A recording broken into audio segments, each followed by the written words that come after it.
Assalamualaikum warahmatullahi wabarakatuh. Kerajaan Singosari merupakan kerajaan Hindu-Buddha yang terletak di Jawa Timur. Kerajaan tersebut didirikan oleh Sri Ranggaharaja dengan nama lain Ken Arok. Singosari berdiri pada tahun 1212 Masehi. Dan masa tersebut Singosari merupakan kerajaan terbesar di Nusantara. Kerajaan Singosari sangat berkaitan dengan sosok Ken Arok, sangat berkuasa pada saat itu. Ken Aroklah yang mendirikan Wangsa Rajasa dan kerajaan Tumapel. Dan kerajaan Hindu-Buddha tersebut terletak di Kecamatan Singosari, Kabupaten Malang, Jawa Timur. Singosari sebenarnya bernama Tumapel, sedangkan ibu kotanya berada di Kota Raja. Pemberian nama Singosari berasal dari Wisnuwardana ketika menunjuk putra mahkota yaitu Kartanegara. Dan beliau menggantikan nama pusat pemerintahannya menjadi Kerajaan Singosari.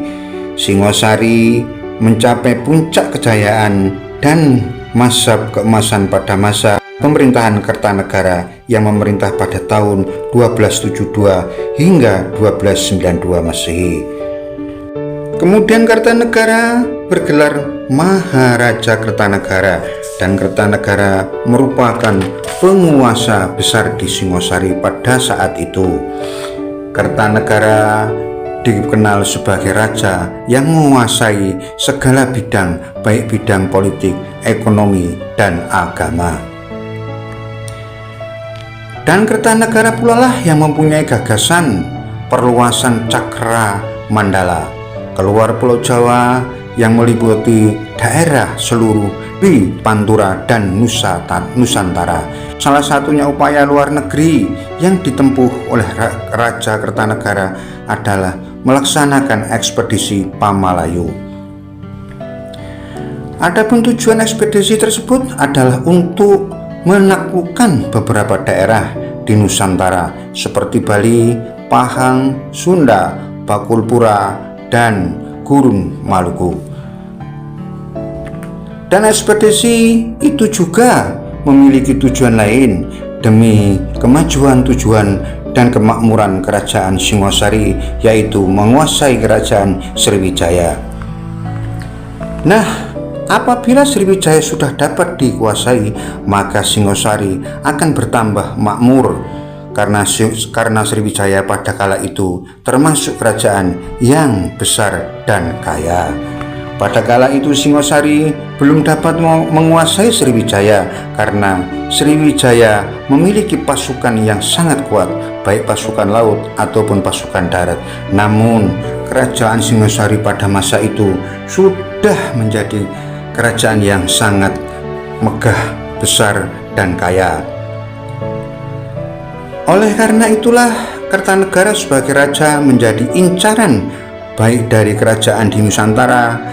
Di antaranya adalah Prabu Jayakatwang. Jayakatwang adalah masih kerabat dekat dengan Prabu Kertanegara. Jayakatwang berhasil menanamkan strategi yang sangat licik, serta Jayakatwang sebenarnya mempunyai niat membalas kepada Kertanegara, yaitu membalas kematian leluhurnya yang dihabisi oleh Kertanegara.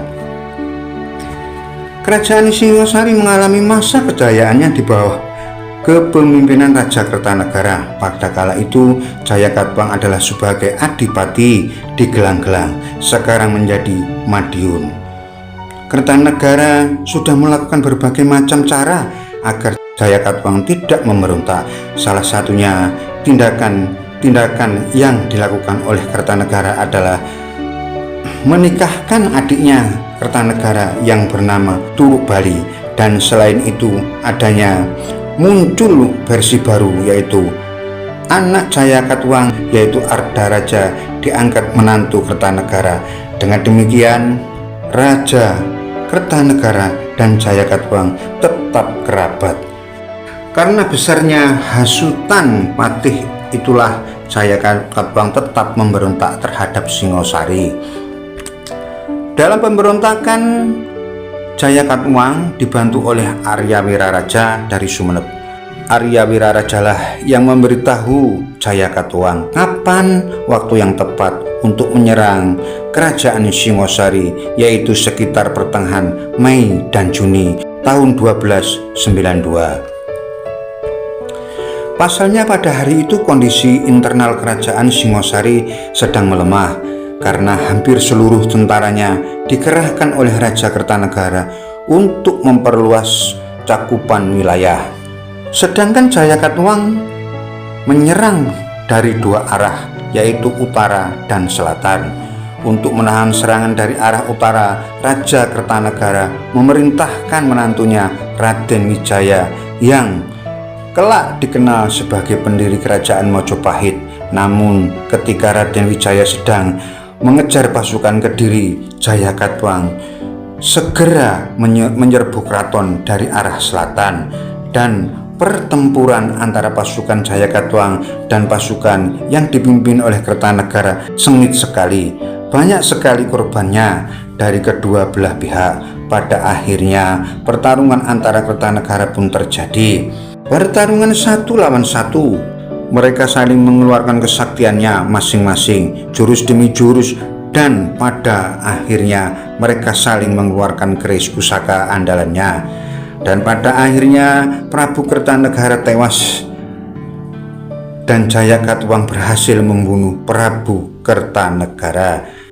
Namun apa yang terjadi? Pemberontakan pada hari itu, Raden Wijaya bersama dengan 2 orang istrinya beserta orang-orang setianya berhasil lolos dari pasukan Jayakatwang. Dengan terbunuhnya Prabu Kertanegara, maka berakhirlah kekuasaan kerajaan Hindu-Buddha di sekitar Malang.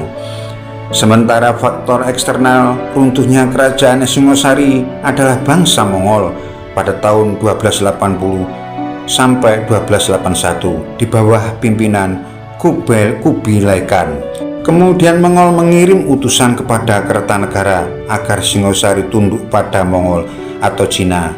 Sayangnya Kertanegara menanggapi tuntutan tersebut dengan cara yang provokatif, di mana Kertanegara memotong telinga utusan tersebut dan memerintahkannya menyampaikan pesan bahwa Singosari menolak tunduk kepada bangsa Mongol. Dan tindakan provokatif inilah yang kelak digunakan oleh Raden Wijaya sebagai senjata menyerang Jayakatwang. Setelah Prabu Kertanegara terbunuh dan Singosari menjadi runtuh, kini hanya tinggal kenang-kenangan berupa peninggalan beberapa candi yang masih bisa kita saksikan, yaitu 1. Candi Singosari. Candi Singosari terletak di Kecamatan Singosari, Kabupaten Malang, dan terletak di lembah pegunungan Tengger dan Arjuna. 2. Candi Jago. Candi Jago merupakan candi Dharmaan Raja Ranggawuni. Yang ketiga, Candi Sumber Awan. Yang keempat, Candi Kidal. Candi Kidal dibangun sebagai bentuk penghormatan atas jasa besarnya Anusapati, Raja kedua Singosari yang memerintah selama 20 tahun mulai tahun 1227 hingga 1248. Yang kelima, Candi Jawi. Candi Jawi terletak di Gunung Welirang, tepatnya di Desa Candi Wates, Prigen, Pasuruan, Jawa Timur. Dan Candi Jawi tersebut dibuat dari batu andesit. Nah, beginilah sejarah yang bisa saya sampaikan.